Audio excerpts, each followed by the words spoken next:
July 3rd, 1945, 2:17 p.m., Trent Park, Middlesex. Rain streaks the Georgian windows like tears.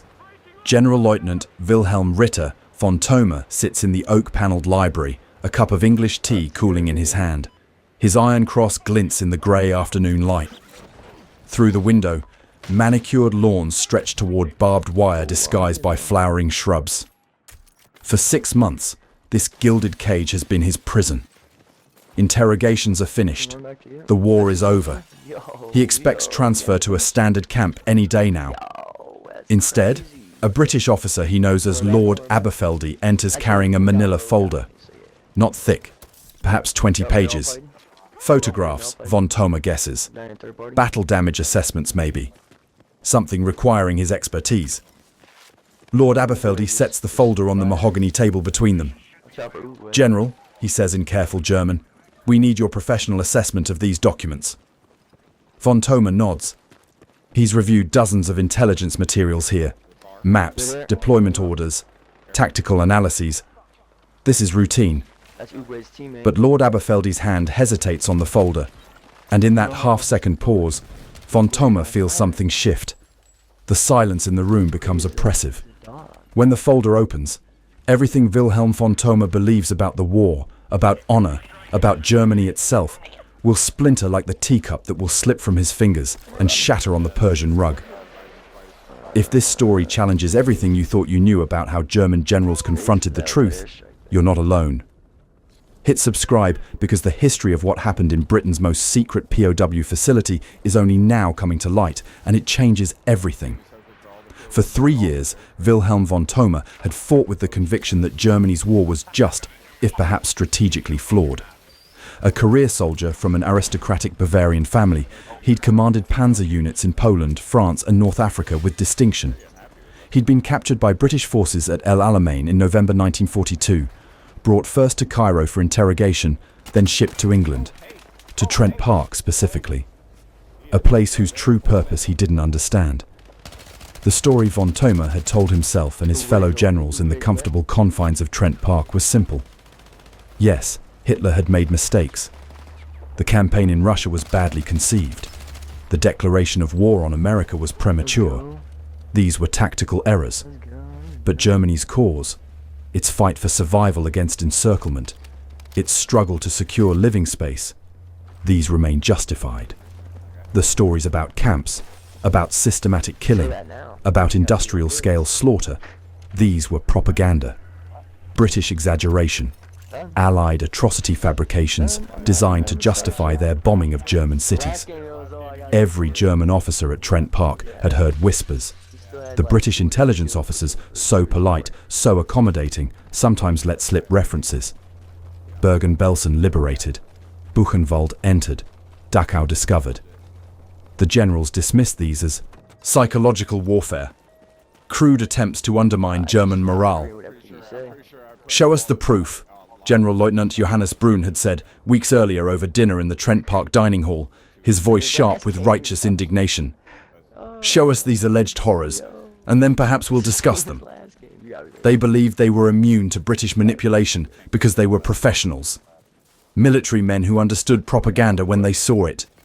What they didn't know was that British intelligence had been listening to every word they'd spoken for 3 years.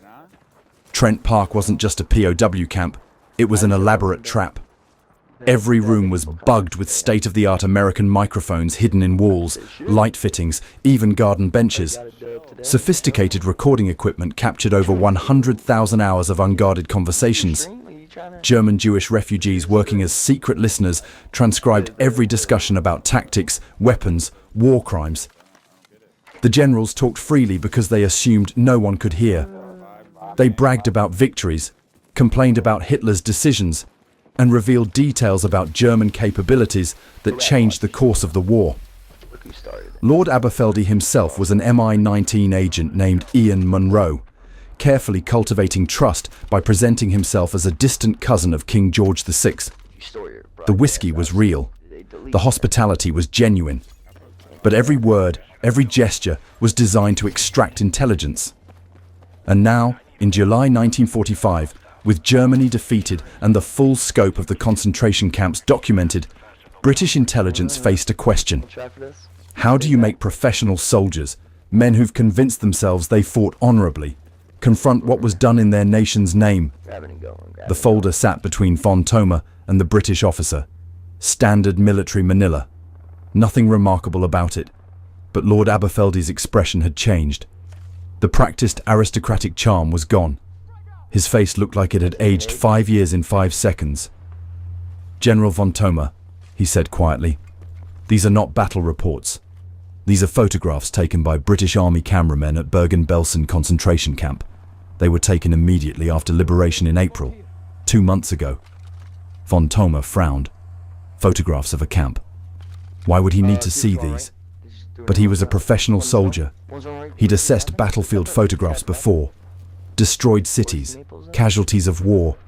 These were the unfortunate realities of modern conflict. He reached for the folder. The first photograph showed a pit. Von Thoma's trained eye immediately assessed the terrain, the dimensions, the purpose. Then his brain registered what filled the pit. Bodies, hundreds of bodies, naked, skeletal, piled without order or dignity. He'd seen battlefield casualties. Every soldier had. But these weren't soldiers. The emaciation was beyond anything combat could produce. Months of starvation had reduced human beings to anatomical studies.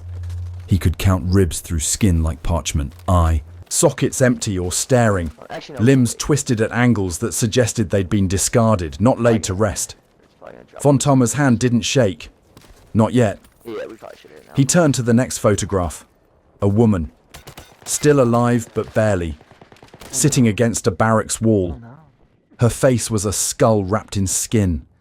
Her eyes looked at the camera with an expression that haunted von Thoma for the rest of his life. Not pleading, not angry, just empty. Hollowed out of everything that made a person human except the biological fact of still breathing. The third photograph showed British soldiers in gas masks, bulldozing bodies into mass graves. The scale was impossible to process. Thousands, tens of thousands. Not casualties from battle, not collateral damage from strategic bombing. This was systematic, deliberate, organized death on an industrial scale. Von Thoma set the photograph down carefully. His tea was cold now. He didn't remember putting it down, but the cup sat on the side table, a brown ring already forming on the mahogany. "This is one camp," Lord Aberfeldy said. His voice had none of its usual aristocratic polish. Bergen-Belsen. British forces liberated it on April 15th. They found 55,000 prisoners, most barely alive, over 10,000 corpses lying unburied throughout the camp because there was no one left strong enough to move them. Another 14,000 died in the weeks after liberation, despite every medical intervention we could provide. Von Thoma opened his mouth, closed it. Every argument he'd constructed over 3 years of captivity suddenly felt flimsy. "How do I know these are real?" he finally said. "How do I know you didn't stage this? Propaganda photography is sophisticated now." Lord Aberfeldy pulled a second folder from his briefcase. Thicker. "We anticipated that question. This contains affidavits from British medical officers, photographs with German SS guards clearly visible in the background, and signed testimonies from German civilians who lived near the camps." He paused. "We also have testimonies from survivors, and from SS guards who've admitted what happened, including the commandant, Josef Kramer. His trial at Lüneburg has been documented." The second folder contained maps. Von Thoma recognized German geography immediately. Bergen-Belsen in Lower Saxony, but also Dachau, Buchenwald, Mauthausen, Ravensbrück, Sachsenhausen. Camps scattered across Germany and Austria, each with dates of liberation and casualty estimates. The numbers climbed into the hundreds of thousands from a single camp network. "These are not Soviet camps," Lord Aberfeldy said quietly. "We know you've been telling yourself that whatever horrors occurred happened only in the East, only where the SS operated without Wehrmacht oversight. These camps are in Germany, General, some within sight of major cities. Dachau is 16 kilometers from Munich. Your people lived and worked within kilometers of these places. Von Thoma's professional military training tried to engage. Assessment protocols, verification procedures, the habits of decades. But the photographs kept pulling his eyes back. A child's body, impossibly small. A pile of personal belongings, spectacles and shoes, sorted with Germanic efficiency. A building labelled crematorium, with chimneys still stained with soot. He'd commanded men in Poland in 1939. He remembered the speed of the campaign, the chaos of population movements, the rumours about SS units operating behind the lines. He'd told himself it was war. Messy. Regrettable but necessary. What soldier didn't have to make hard choices? But this wasn't war. This was something else entirely. "I need to see more," von Thoma said. His voice sounded distant to his own ears. "If you're claiming this is systematic, I need to see the system." Lord Aberfeldy nodded, as though he'd expected this, as though he'd seen this reaction before. "We have a film," he said. "German concentration camps factual survey. 6 reels. British, American, and Soviet footage from 12 different camps. It's 72 minutes long. It was compiled to be shown to German prisoners of war and German civilians, to ensure that what happened could never be denied." Von Thoma felt something crack inside his chest. Not his heart, not his courage. Something deeper. The architecture of belief that had allowed him to function as a German officer for 30 years. "Show me," he said. The screening room at Trent Park was windowless. 12 leather chairs faced a white wall, where a projector screen had been mounted. Von Thoma sat in the front row. 5 other German generals filled the seats behind him. General Lieutenant Brun, General Major Paul von Felbert, Oberst Eberhard Wildermuth, and 2 others who'd spent months at Trent Park arguing that Allied reports of atrocities were exaggerated propaganda. The lights dimmed. The projector clattered to life. A title card appeared. "German concentration camps factual survey." Then the screen filled with images that couldn't be argued with. British soldiers with gas masks digging mass graves. American medics trying to save prisoners too far gone to survive. Soviet cameramen documenting what they'd found at Majdanek. The film was methodical, almost scientific in its presentation. Establishing shots showed camp locations relative to nearby towns. Maps demonstrated how close these facilities were to population centres. Aerial reconnaissance photographs proved the scale. Then came the close-ups. A woman so emaciated that her skin appeared translucent. A man drawing his last breath, his mouth open in a silent scream. Children, barely alive, staring at the camera with eyes that had seen things no child should see. The British narrator's voice was calm, clinical, almost gentle, but the words were devastating. "This is Bergen-Belsen, liberated by British forces on April 15, 1945. In the camp, we found conditions beyond human comprehension. Disease, starvation, and neglect had created a hell on earth." The film showed British soldiers forcing SS guards to carry the bodies they'd allowed to accumulate. The guards' faces were visible. German faces. Men in uniform performing a grotesque task with mechanical efficiency. Some wept. Some remained stone-faced. All complied. In the row behind von Thoma, someone retched. The lights remained off. The film continued. Buchenwald, Dachau, Mauthausen. Camp after camp after camp. Each with the same basic structure. Watchtowers, electrified fences, crematoria, mass graves. Each with the same result. Mountains of dead. Valleys of the dying. An industrial system for reducing human beings to ash. What broke the generals wasn't the scale. Soldiers understand casualty figures. What broke them were the details. A child's toy found in the sorting area at Auschwitz. Reading glasses separated by prescription strength. Gold fillings extracted and weighed. The efficiency of it. The organization. The fact that someone had designed systems to process thousands of people per day through what the SS called special treatment. These weren't battlefield atrocities committed in the heat of combat. This was cold, calculated, systematic murder with German engineering applied to human destruction. The film showed German civilians from nearby towns being marched through the camps by Allied soldiers. The looks on their faces, horror, shock. Some claimed they didn't know. Others admitted they'd suspected, but hadn't wanted to believe.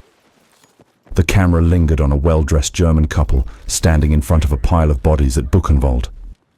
The woman's gloved hand covered her mouth. The man's face was grey. These were good Germans. Respectable Germans.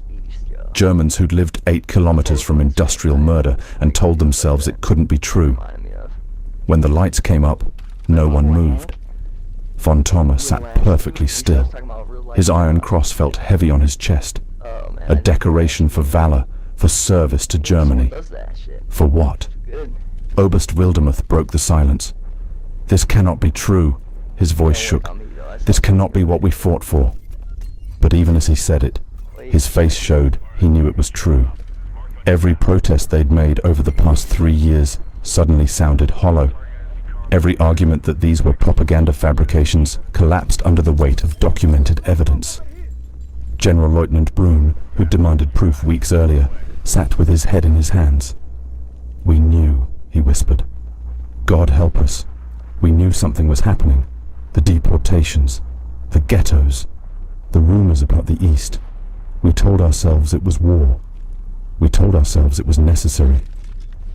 Von Felber, the oldest general in the room, looked at Lord Aberfeldy with something approaching desperation. Did the Wehrmacht participate? Did regular army units involve themselves in this? The answer came from the folder Aberfeldy held. Transcripts from Trent Park's bugged conversations. German generals, in unguarded moments, describing what they'd seen or heard. Mass shootings in Poland. Deportations in France. Collaboration between Wehrmacht logistics officers and SS death squads. Not all of the army. Not most. But enough. Enough that the claim of ignorance or innocence was impossible. Britain's treatment of German general prisoners at Trent Park was not accidental. It was policy built on a sophisticated understanding of how to extract information from professional soldiers. First, comfort disarmed defensive psychology. Generals kept in harsh conditions shut down, became uncooperative, retreated into ideology. Generals treated as gentlemen relaxed their guard. They talked freely because they believed they were safe.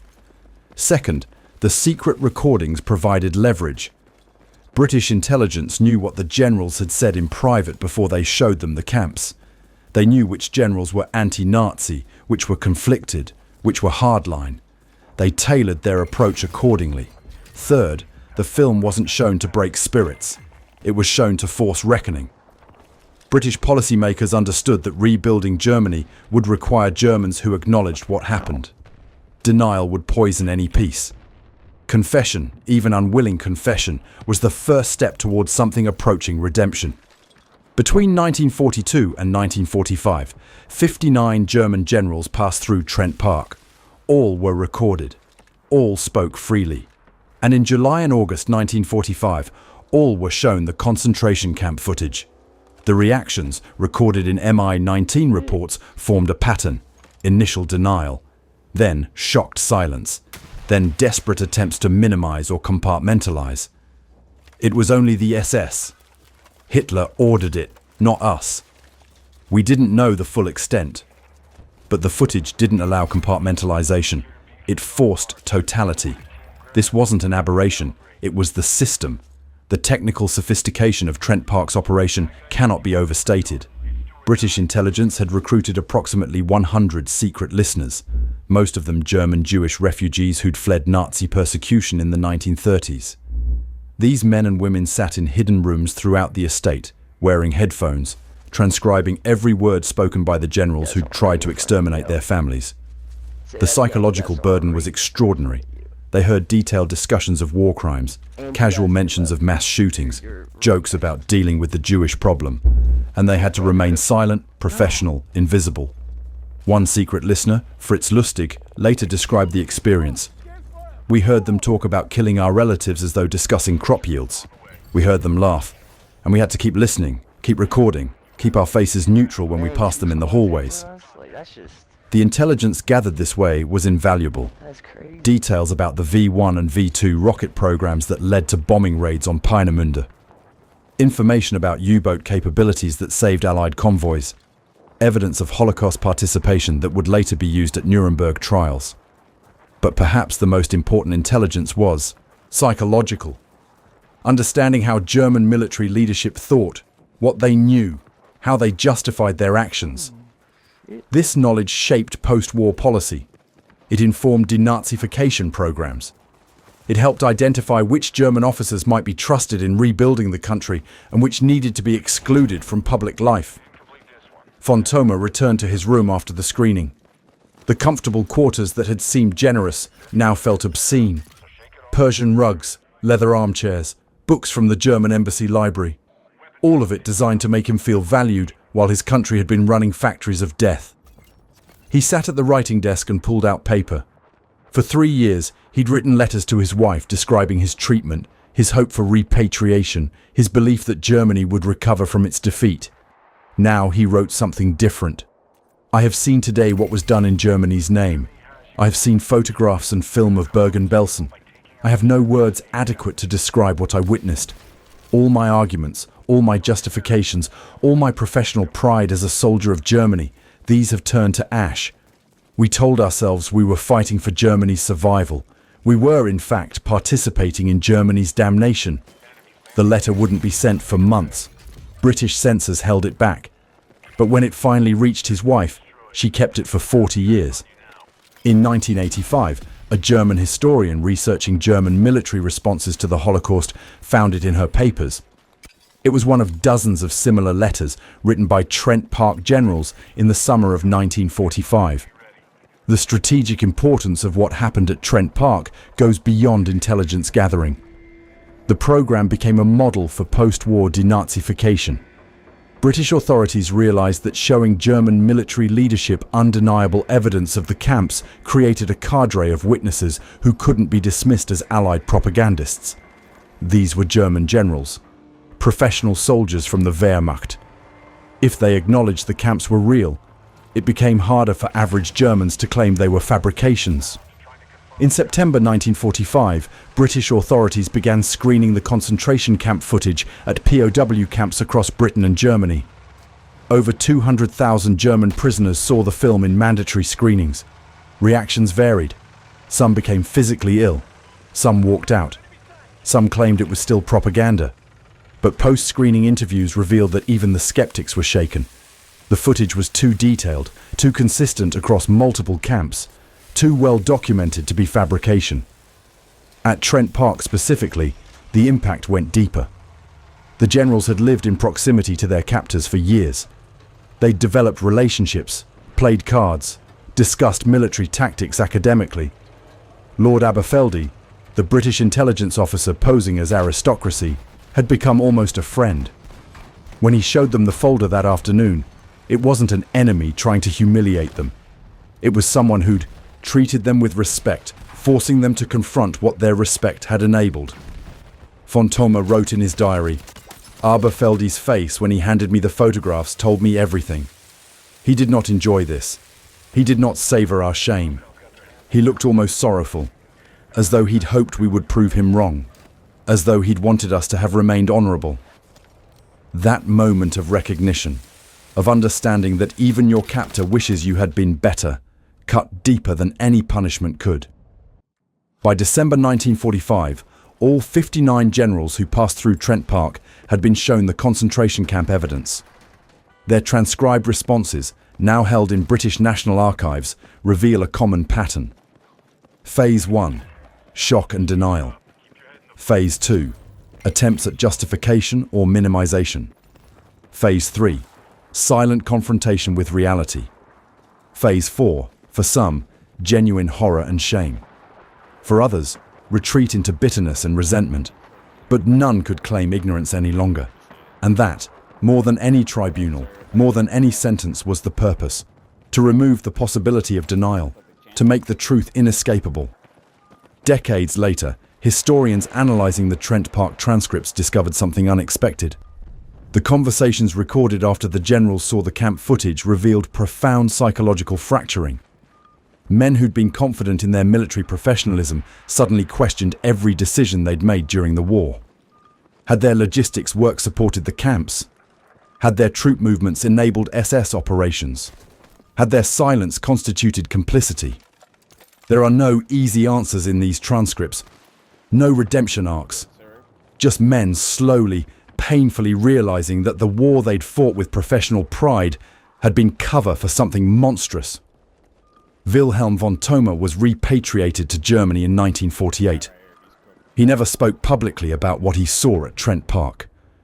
When fellow officers gathered to reminisce about the war, he remained silent.